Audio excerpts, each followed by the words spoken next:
cocaine from Colombia for the cartel to the United States.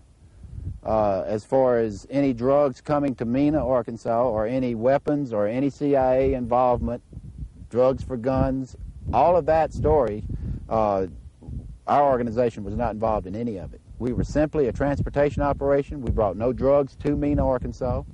We brought no guns from Mena, Arkansas to Central America ever from any place. Mena, Arkansas to us was not a base of operations. It was basically a hideout, a diversion, and a place to perform maintenance and modifications on our equipment. So as far as Barry Seal, as far as your organization is concerned, the Mena myth concerns tying what you were doing into what? Well, the allegations are that billions of dollars of drugs were brought into Mena, Arkansas by Barry Seal's organization. Billions of dollars of weapons were flown for the CIA in support of the Contras to Nicaragua. And there were various people that have stated that they flew with Barry Seal on these trips. And the evidence itself, if you look at the evidence that's available, and don't listen to the rhetoric about the conspiracy, the evidence as it exists completely supports the story that we were a simple transportation operation and nothing else. A U.S. Navy pilot for 6 years, Billy Bob's sister was Barry Seal's first wife. And Bottoms was chief pilot in Seal's air cargo operation, chief drug smuggling pilot to the chief drug smuggler of all time. And he has become a major presence on the internet, sending literally hundreds of posts to places where the words CIA and drugs are spoken in the same sentence. What's particularly absurd is the Barry Seal's organization working directly for the CIA in any way, shape, or fashion. What the CIA actually did was ruin Barry Seal's chances of completing his agreements that he made with the government. He became an informant for the DEA. He developed one of the most significant drug sting operations in the history of the United States against the Medellin cartel in 1984. What Bottoms refers to, of course, is the famous Nicaragua drug sting, supposedly proving that the Sandinistas peddled drugs to gringos.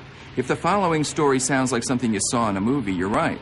Double Cross, starring Dennis Hopper on HBO, told more or less the same version of the Barry Seal story. So let's munch on our popcorn together and listen. When Barry became an informant for the DEA, he bought this type of airplane for the deal that he set up with Bob Jurer and Ernst Jacobson. And they took this plane to Mena, Arkansas, and outfitted it for that flight. He flew it to Miami, and then from Miami they flew it to Colombia and picked up 1,500 kilos of cocaine in this airplane. What kind of an airplane is this? This is a Lockheed Lodestar. He picked up 1,500 kilos. 1,500 kilos of cocaine. Is that the 1,500 kilos referred to in Oliver North's diaries? That's exactly the same 1,500 kilos. Tell me what happened to Barry in this plane. What happened, when he got to Colombia, the runway was extremely muddy. And after they loaded the aircraft, Barry decided that the runway was too muddy to take off. And Carlos later rode out on a white horse with a MAC-10 machine gun and started hollering at him, "What's the delay? What's the delay?" And Barry said, "It's too muddy to take off. I'll crash." And he starts firing the MAC-10 off in the air, saying, "You're going anyway." Barry said, "Okay." Got in the airplane, they attempted to take off and crashed and flipped over. And there's a picture that was taken of Barry Seal and Emil standing on top of that airplane in Colombia. That's when the Nicaragua airstrip was introduced to Barry Seal, and he flew that airplane to Los Braceles airfield in Nicaragua. An American had landed in Sandinista, Nicaragua, on whose authority? Pablo Escobar told him that he could land in Nicaragua. Comandante Escobar? Seal had a rendezvous with, if not Destiny, then Federico Vaughn, a mysterious Sandinista official. This man named Vaughn that got Barry Seal out of jail in Nicaragua, is his name Federico Vaughn? Federico Vaughn, that's the man. And he was represented to be an associate or an official an associate of officials or an official for the Sandinista government. We flew into Mena with Bill Bottoms for a rendezvous with lawman Russ Welch. First, making several passes over a footnote to history called Nella, a dozen miles away, a dirt field where SEAL had supposedly run a training base for Contra pilots and assassins. That's Nella right there. You see that brown, golden field? Now you look at that. We couldn't land this airplane there. And you're taking off and the ground rapidly rises. If you look at the end of that strip this way, there are huge 80-foot tall trees. So you have to land this way regardless of the wind, which way the wind is blowing. You have to take off back into the mountain. Why did you build a strip there? Well, I had a Cessna 185, and it was going to be you see that hill where the trees, you know, the runway's right there. Correct. That's the runway. And that hill, there's electricity up there. In fact, you see a little shack there now, a little camper. And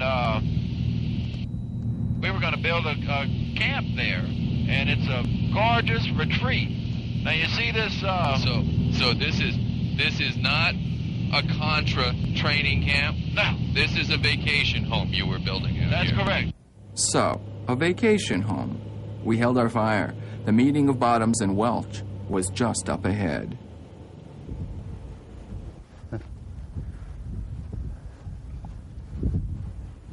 Billy, Russell Welch. Russell Welch, pleased to meet you. Nice to meet I'm you. Billy. I've seen your picture, would have recognized you. Would you have? Yeah, I was going to send you an email and wish you a happy birthday back on the 16th. Yeah. I didn't notice that you were about 5 days older than me. Just an old man. Is that right? Yeah. Well, I can't say. So when is your birthday? 21st. Of what? November? November, 47. That's amazing. Yeah, it is. So you're a Scorpio. Yeah, that explains a lot, doesn't That it? explains a whole lot. Yeah, both ways. Men bonding is always a little painful to watch, but these two shared a lot of history together. They were like soldiers on opposing sides, meeting long after the war is ended. From the two men's wary respect for each other, I knew that Bottoms had been there. But was he telling the truth? Well, they let him fly to. We finally got our answers. It turns out that Bill Bottoms represents a long tradition of deceiving the American public about our out-of-control covert drug operations. In 1986, for example, the Reagan administration unleashed a CIA psychological warfare campaign against a strange target, the American people. They called it the Office of Public Diplomacy. They housed it in the dusty recesses of the State Department, and they transferred to it several of the CIA's state-of-the-art psychological warfare specialists. All of this was unconstitutional. You have to hand it to these people. They're slick. They used our tax money to destabilize us. We discovered that Bottoms wasn't just a drug pilot, or an unwitting accomplice of SEALs either, who maybe just didn't know all that much, as we had been inclined to believe earlier. No. Bottoms worked for the boys, too. Here's a few facts about Bill he'd probably prefer you not know. When SEAL was sentenced by an irate judge in Louisiana to 6 months in a halfway house in Baton Rouge, there was already a hit out on him, supposedly from the Medellin cartel. SEAL was concerned. Story is there's a $350,000 contract on your life. That's true. John, there's a risk in all covert operation work. There's a risk in everything that you do in this line of work. That's why the pay is so good. SEAL defied the judge's order and had armed bodyguards protecting him. They watched over him each night he spent in the Salvation Army Center. Watched over him each night but one, the night he was killed. Bill Bottoms was the man assigned to guard SEAL that night. Bottoms didn't show up. SEAL was shot at close range by a MAC-10 automatic pistol, equipped with a silencer. Right after that, Bottoms went to work for the DEA. For a man described as dirty by more than one source. When asked if Bottoms was in on the hit, Barry SEAL's brother Wendell paused and then told me slowly it's totally possible.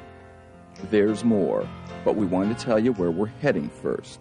We're going to prove to you that the biggest drug smuggler in United States history worked for the CIA. We're going to prove that the biggest drug smuggler in the country is the country. That it wasn't just a case of the CIA turning a blind eye. And it wasn't a case of a rogue element. And it wasn't a case of a few bad apples.